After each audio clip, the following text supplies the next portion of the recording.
morning, Nigeria. Good morning, your state, and good morning, Ibadan. I welcome you to another edition of Daybreak Live on Dominion Television, Ibadan.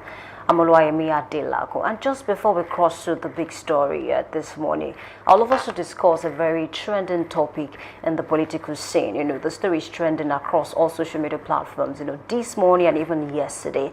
And it's because the former VP candidate to Peter Obi's Dati Baba Ahmed made a statement in an interview recently. And he said, I decided to be VP to be out of sympathy for him because about 3 politicians rejected him. And then I decided to do that not out of ambition, but for the sake of Nigerians and because I don't want him to be stranded. And of course, people are asking questions to say that, why is it that you agree to be someone's VP out of sympathy and not out of your own personal ambition? And if you look at the 2023 general elections, Dati Baba Ahmed lost election in his ward, he lost in his local government because Atiku came first in that particular place, and of course Bola Ahmed Tinubu came second, while Labour Party, his party, came third, and of course the party of Rabi Kwakwanso came fourth in that particular area, his ward and his local government. So these are the issues this morning. And then he also mentioned quite a number of things, that he didn't like the idea that Peter Obi left the Labour Party. He also said, I'm trying to quote him now, that if at all Abure was causing a lot in the party, why can't he stay back and solve the problem? Because if Abure can give him issues, how sure is he that the likes of Seriake Dixon will not give him issues in the NDC? Or maybe David Mark will also not give him issues even in the ADC, because we all know that he defected to the ADC first and later on he stepped down and went to the NDC. So this is the issue this morning, because these two, as a slogan it at, while the core supporters of Peter Obi are trying to tell Dati Baba Ahmed to stop talking about Peter Obi anytime he grants any interview. And at this point right now, it's not even certain who is going to be the flag bearer of the Labour Party as we speak, while we are all seeing it. And then he also mentioned something very funny. He said he has been able to notice that this particular man, Rabi Kwakwanso, who is said to become VP to Peter Obi, walks in front of Peter Obi, and Dati Baba Ahmed did not do that. So that's another problem this morning. And people are asking questions, walking in front of the person who is the main flag bearer, is it a problem? Is it an issue? That's how much we can take on this particular topic, and get more information online. Of course,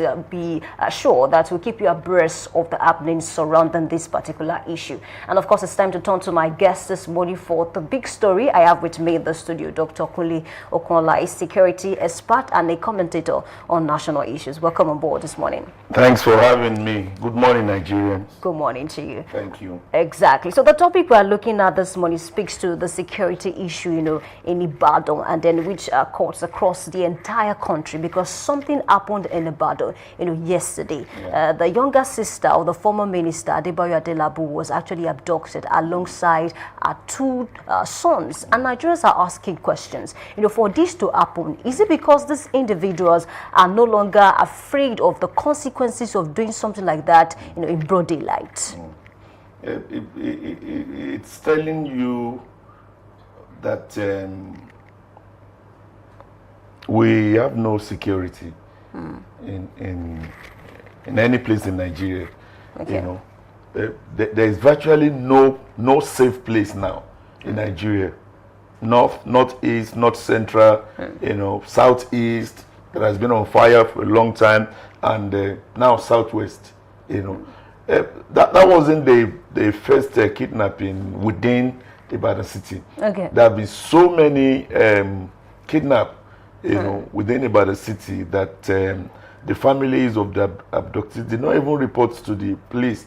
They're afraid to do that because the abductee called and said, "Don't tell the police. If you tell the police, they will know and they will kill me." So many, ransom payment has been going on, in Oyo State, especially in Ibadan here. It's quite unfortunate, that within Ibadan city, this mega city, kidnapping is taking place, almost every now and then. I think the government should do something about it, because we are moving towards anarchy. Everybody is doing whatever he likes. Look at schools now. It's left for the discretion of the owners of the school whether to open school for students to come and learn or not. Some of them are closed because They're afraid. But the private schools, some of them are still on. But that's why most of the primary schools, today, they are not on. They are afraid.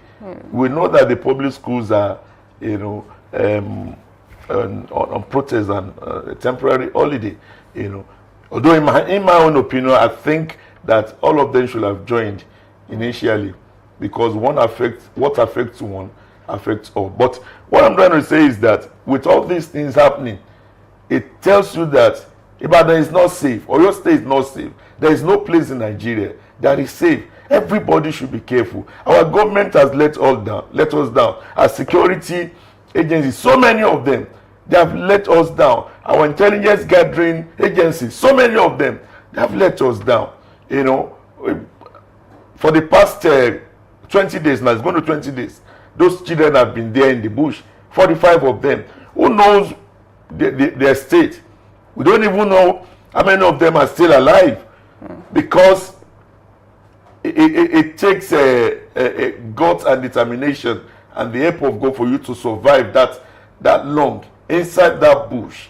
It's been raining for so many days. They are there in the rain, in the sun. Children, one year, 3 months, 2 years, 5 years, they are there. There was a time they said they want to speak directly to the government. Yes, that's what they said. They said they want to speak directly, to the governor, not to the families, because they knew that the families are peasant. This is a rural area. They can't come up with the ransom they're asking for. You understand? And this morning, the State House of Assembly, they come up with a notion that we are not negotiating, with the bandits. The governor should not negotiate. Now, if the governor is not negotiating, and the attempts of the military is being foiled, because the first time they went, the kidnappers met them not just with AK-47, but with grenades, explosive devices, that some of the soldiers were killed, some were injured, and because of that, the abductors, they threaten the abductees that, if it happens again, if they use kinetic, then we're going to kill all of you. You see the video of the principal and that woman begging the government, please don't use force, please, because the one you use is bouncing back. They have picked another person that they want to behead. It's sad. It's so sad, the situation that we find ourselves. The question that keeps coming to one's mind is that, why is it that every time we are moving towards general election, Nigerians must suffer in the hands of politicians? I mean, the Senate president one time said, once we are done with elections, the insecurity, we go down. Like, we will have more peace in the nation. Because he knows, they all know who is behind this. Gubi came out and said, the presidency know, the House of Assembly, the top politicians, they know the bandits, and it was asked, you go into the bandits. I don't go in alone. When I want to go, the government give me military men to follow me, to escort me. So they know who the bandits are. So if he's saying that after election, it might, the kidnapping will go down, okay, because he knows what he's saying. But why must we always suffer this much anytime election is coming? The last one, it was a Emefiele change of currency, that many people died because we had money that we could not access. And do not till today, we're still using that currency that they banned us from using before elections, just for their own, selfish interest. What is happening now is political. Some people are playing politics with human lives, even, and it's quite unfortunate. Abduction that happened yesterday. That is what is political. It is political. Some people are playing politics. Quite unfortunate that is the masses that we feel the grunts, but it's a sad situation that we are in.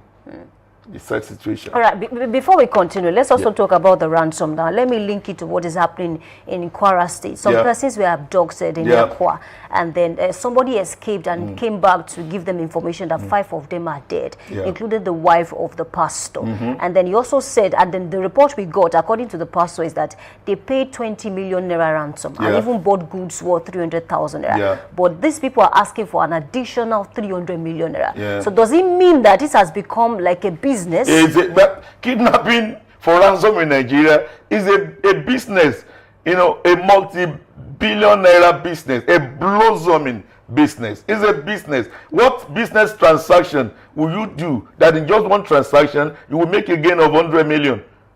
There is no such transaction, you know, that even when they know that the abductee, you know, is dead, or some of them are dead, they still keep on collecting money. That's what I'm saying. I don't even know how many of these children are still around. We don't know. They didn't allow the principal or the spokesperson of the abductee to talk about them. We are not sure. But they are still asking for ransom. That's why some state governors, you know, say they are not paying ransom again. Because the more you keep on paying ransom, you are helping financing the business. But what do we do now? Is it possible to get them out without paying ransom? Now, what do we do? Borno State Governor said, I'm not paying ransom again. He told the military, you know, when you go after them, kill all of them. All right? Okay. Kill all of them. You cannot rescue them. Kill the kidnappers. Kill the people that have been, you know, kidnapped. I will use the money that I want to use to pay ransom. I'll give it to the families of the abductee. Though there is no amount of money that could be used in exchange of human lives. But what do we do now? Our government has failed us. There is no reason why this problem should persist till now. There are so many means, so many avenues of curtailing this before now. But it is political. All right? If you say anything against the government, anywhere in Nigeria, anywhere in the world, the Interpol or the agencies responsible, they will track you down. But the kidnappers are using phones, you know, to make calls. They are not tracked. To record video. To record video. They are not tracked. They are not tracked. You know, kidnappers will collect cash. Every Nigerian currency is numbered. You know, so easily you could know who spent this, where it is spent. When you pick one, you lead to another, then there will be arrest. We are not getting anything from it. Do you think the security operatives are a bit calm and relaxed about, you know, tracking these people because of those in custody? I don't think so. I strongly believe in Nigeria security architectures, the military. I believe so much that they are capable. The police. Okay. The police are working. They can work if they're allowed to work. You know, but in military, you obey the last order from the superior officer. It is what they ask them to do that they are doing. Why is it that most of the time, when such incidents are happening, kidnapping is happening, whether it's for 30 minutes or 1 hour or 3 hours, there will be no presence of police or the military until after the abduction, you know, are taking place? That's when they will come. Exactly. Then why is it that until after, that's when we have the jamboree, you know, okay, go after them, go this? Why? It's obvious for everyone to see, you know, it's obvious for everyone to see. Our government, from the presidency, the executive, the legislative, and yes, all of them, they know what is happening. How many times have names been forwarded to the presidency? It was forwarded to the past president, late Buhari. It's been forwarded to the present president, Bola Ahmed Tinubu, of the names of sponsors of terrorism in Nigeria. What have they done about it? Certain people that were on the list said they actually debunked it, that they are not even part of it. They have not done about it. How many arrests have been made? How many you know, investigation has been made? No. It's political. There's the hand of the government, there's the hand of top politicians, you know, in what is happening here. People that the government cannot confront because of their political interest. You know, so as long as that is there, we cannot win this war. It's not a war that we cannot win. But as long as we have interest of even the government in it, we cannot win this war. Doctor, I want us to watch a video now of the abduction because somebody was at the scene yesterday and the person was able to record the video. Let's watch the video. Ring road side.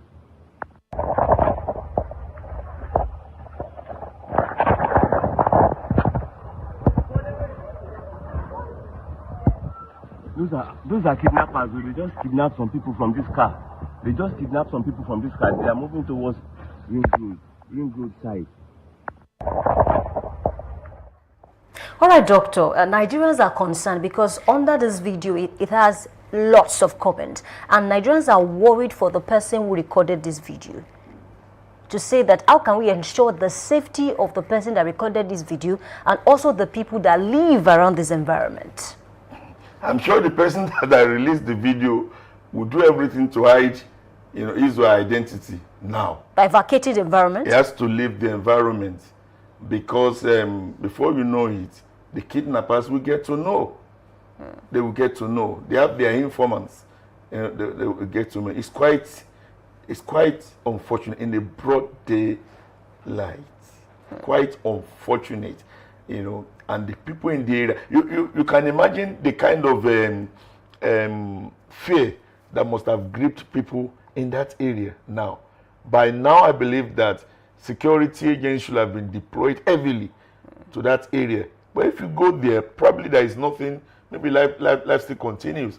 You understand? And little children, boys, facing this, the traumatic effect, even after they are released, because probably they're going to be released after they must have gotten the ransom. But how will you take that away from their memory? It might stay with them for the rest of their lives. Our leaders don't even know the damage, the amount of damages they're doing to the lives of people. Those children in the bush, how would they ever forgive Nigeria? Because it is Nigeria that happened to them. Is it a crime to go to school? Is it a crime to be a teacher? It's not a crime. It's not a crime. They have not done anything wrong to deserve this. Now they are at the mercy of kidnappers. Somebody pointing gun to your head almost all the time. That alone is traumatic. But what is it that we're doing them? I mean, they're still doing their campaign. They're still dancing. They're still chanting on your mandate. I don't know which mandate. We stand despite everything that is happening. And our people have not learned. They have not learned. I was speaking in a place. I said, I'm surprised that stadiums are still being filled up with people. Campaigning grants are still filled up. Declaration. We are even preparing grants for June 12th. We read a story yesterday that the presidency is preparing for. There's going to be a gala night. Life continues. In some other nations, everything in this nation will have been granted. 45 people in the hands of these people, they would do everything to secure their release. Do you think the government should declare a state of emergency at this point? We're already in the state of emergency. It's only that it's not officially declared. You are walking on the road, you are looking at your back. Who is following you? Who is going? Somebody called me yesterday and he said, please, one red car is following me. I said, okay, are you sure? All right, I'll say park and see what will happen. Not knowing that the person was just was just going on his own. And I said, look at what this thing is doing to us. Yes, you just have to be security conscious. You have to be careful. You have to be careful. Go out in the night now. It's only the brave one that you see outside. Everybody is at home. Everybody is at home.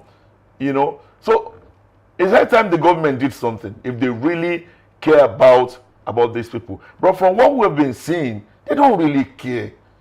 They don't really care about us. They don't care. Somebody was saying in the news this morning when we heard that the Oyo State lawmaker said no negotiation. He said, if one of your children or your wife is there, will you say there is no negotiation? Even big nations do negotiate. America do negotiate now. America sometimes will do exchange of prisoners, just so as to free their innocent citizens. You are saying there is no negotiation. Okay, what other alternative do you have that these children will be able to come out?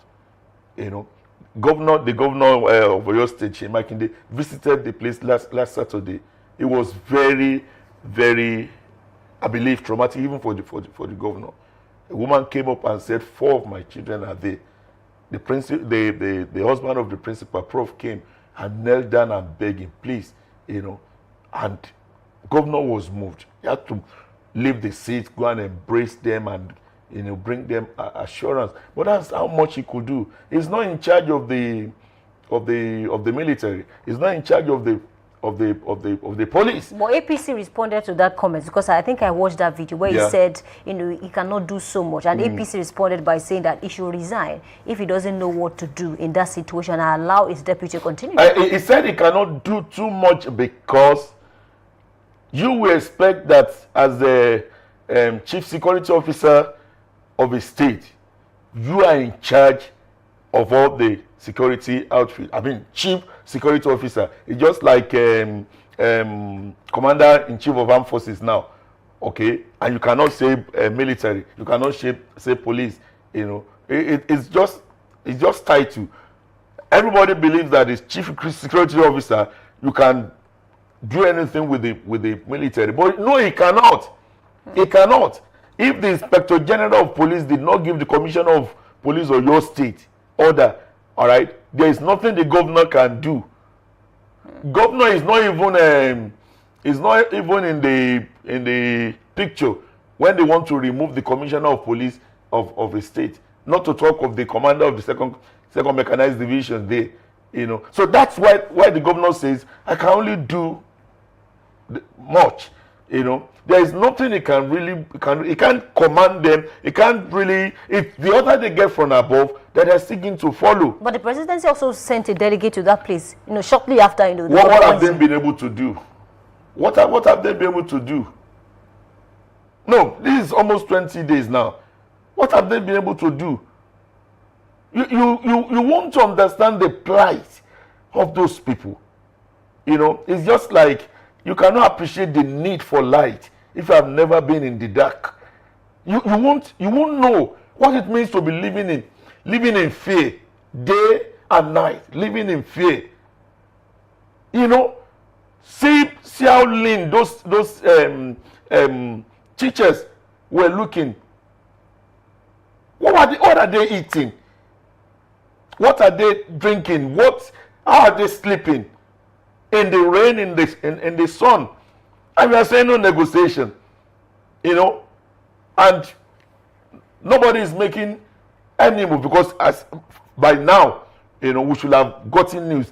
One bad thing about this situation is that we are not getting any information. It's even the abductors, the kidnappers that are giving us information by the video they are making. All right, and that video is well caught. You could hear somebody say 1, 2, 3, Toya talk. That's how much effrontery. Okay, the defense of the government in terms of reeling out information is the fact that they don't want to say too much, that can give these people heads up, and that's why they are not talking, too much. What do you make of that? I understand confidentiality in information sharing. You understand? But in a situation like this, you should be bringing word of assurance to the people as per the progress. This is what we've been able to do. But the main tactics, rules of engagement, you won't release. But you should be briefing. Nobody is briefing anybody. Nobody is telling anybody anything. All right? Even when the Inspector General of Police came, what did he tell the people? Pray for us. Just be praying for us. Just be praying for us. Governor went there. We will do our best. Nobody is telling us anything. Somebody said invite Kumi. At least he was in Oyo State, for election the other time. And many of us raised those that what is the meaning of this? Somebody that went to for Hajj, and it was not allowed, and it's a big star in Nigeria. If you have to invite Gumi, invite him. Let these children be released. Let them be released. Let the families breathe peace. You know, if I'm a parent of one of them, will I ever want my child to go to school in that place again? And if I don't have any other place to relocate to, that child is not going to school again for life. Doctor, let's talk about certain patterns when it comes to these abductions. It appears these individuals are interested in schools and, of course, worship centers. What do you make of that? For a long time, it has been like that, and our government is not doing anything. By now, I believe that with what has been happening since Chibok girls, every government school, all right, should have been well fortified in anticipation of what could have happened. And we've been shouting, we've been talking about it when the military started dislodging the bandits from the northeast, from the northwest. They moved to north central. When they were in north central, I remember I was in the several TV station saying that the next point, the next place is southwest, because the government forest reserve moved from just Kwara, then the next place is Oyo State. That we should beef up our security. Before we knew it, they infiltrate Kwara State, and so many occurrences in Kwara State, and yet we're still relaxed. We left Orire School. I saw the video of the school. There is no perimeter fence. There is no military base. There is no police base. In fact, the nearest military base to that place is in Ogbomoso. Okay, you just left those children there, and we know what has been happening in Kwara State. So it means we are being reactive. Until an attack happens, we don't plan. That is the problem that we've been having. Medicine after death, and it's not helping us. It is not. By now, we should have known that it is not helping us. As a security expert, do you think we have enough personnel that can actually man these areas? I mean, the flashpoints across the country. What of the Safe School Initiative Fund? Do you know how much have been spent on Safe School Initiative without any result? Without any result. This morning, the senators, they're saying they want to probe the military, because of the huge amounts of money that's been sent to them for to fight insecurity. Okay. I say in the midst of crisis, that's when you want to start probing. You want to weaken these people. The military they are doing, they will not do again. The military is working. Do you know how many have died? Was it last week or 2 weeks ago? Something happened in this nation that was enormous. So many military officers were killed because they were ambushed. They were ambushed. That's the person you are saying go after them in the bush is the father of somebody, or is a brother to somebody. It might be the breadwinner. And what do you give them? AK-47. And the people you are going to meet, they're using grenade. There is no IEDs, And Nigeria could afford all this. We've been talking about drones for a long time.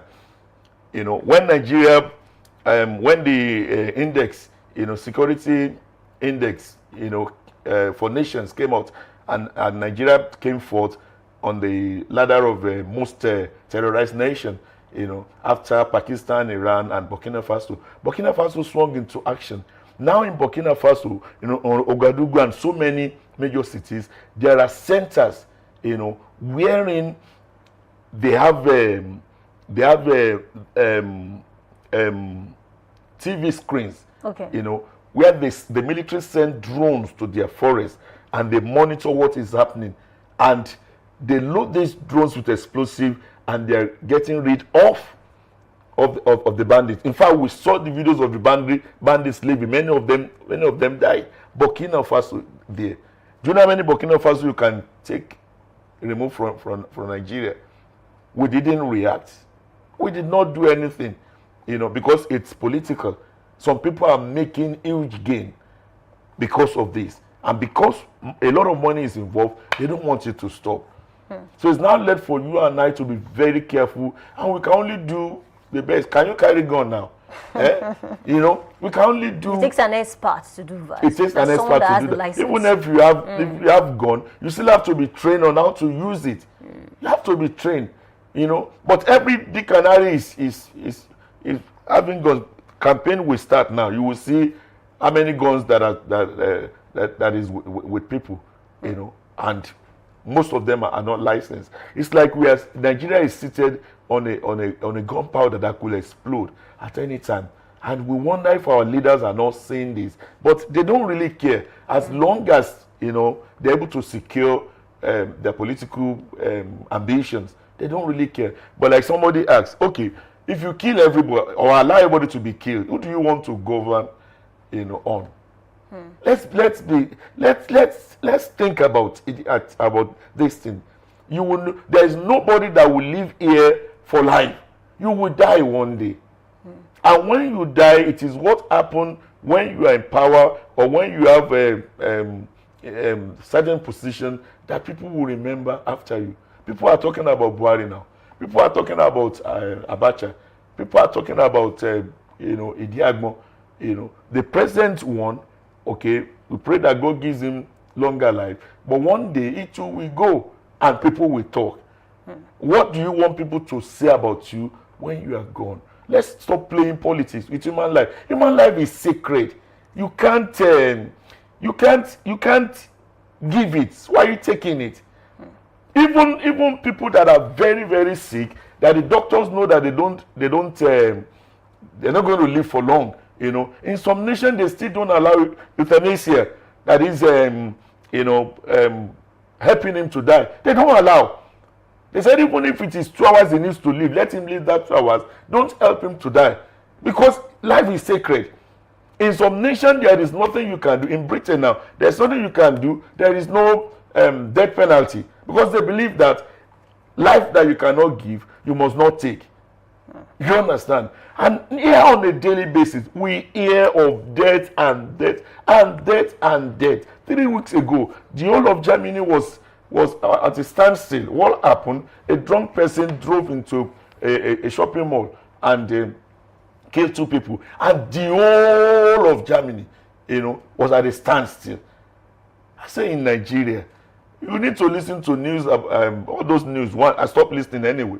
1, 2, 3, where they tell us about all those terrible things that has happened. Natural news. They call them different names. I stopped listening because it's so scary. And it's like we're used to it. We're used to hearing 30 people have been killed, 50 people have been killed, and they're not chicken. If you raise chicken and 30 of them die, you will feel it. So I want to plead that our leaders should please think. They should think about when they are not going to be around. Stop playing politics with human lives. Speaking about the leaders, now we need to conclude. What concrete evidence will convince you that at this point it appears that we have been able to win this war against insecurity and terrorism in Nigeria? We have not won any war. I mean, like, what concrete evidence will you see? I mean, at that point that you can tell, okay, it appears that we are seeing a result in a way. When every time the election is over and a new leader comes in Nigeria, if you look at the pattern, for like 3, 4, 5 months, you will not hear of any kidnap or any killing. Okay. Everything will just go down. And at that time we always say, thank God we're over this. Before you know it will happen again. That thing, that method, that strategy, whether kinetic or not kinetic, that they always use, before election and during election and 3, 4 months after election, that we always have peace. We are begging them to, use that strategy, use that method. We know that the president is a technocrat, is a master strategist. Let them just help us. We're pleading that they will help us because we have no military might. They should help us. There is anarchy in the land. When kidnappers are coming on social media, on video, without their faces covering, they used to cover their faces, but no, they don't do it. Threatening. I saw one yesterday saying, your state belongs to our forefather. One Fulani guy was saying that Usman Dafido owns Nigeria. And another girl, Fulani girl, was saying when the British were going, who did they hand over Nigeria to? Say they hand it over to us.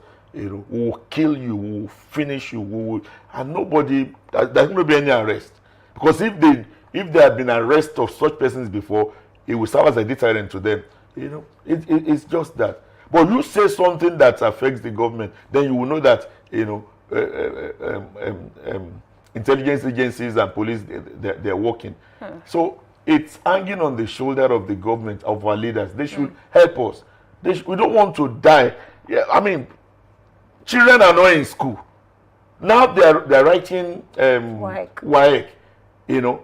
Can any student go to Orire to go and write WAEC? Speaking about WAEC, something happened yesterday. I just had a conversation that some students had to write exam till around 6:30 p.m. in a situation where people are still trying to run a test and then ensure that they are safe. Can't we work on that timetable? I have a school. I have a private school. My student came out of the examination around to 7. Around to 7. It's even better. Last year, during the English paper, some of them did till 10 p.m. Wow. Yes, 10 p.m., 9 p.m. All right. Things are breaking down. We're not intact. Every segment, every peristalsis, we are not. It's what affect the heads, affect the whole body. Affects the whole body. Some parents have to come to the center to come and wait for their children. When your child left home they left around 8 o'clock to the center and writing an exam till around 6:30. So they have to go and stay. What if the bandit strikes? Father is there, mother is there, children is there. So the whole family is taken captive. Our government should step in and help us. It's a lot. Thank you so much, Dr. Kunle Okonola, security expert, for helping us to highlight certain things that the government should do. We should stop being reactive and, of course, be proactive. And, of course, to the audience, a big thanks to you for joining this particular session today. And, of course, we'll see you tomorrow. This is the end of our Daybreak Live this morning. My name is Oluwayemi Adelako. Thank you so much for watching. Bye.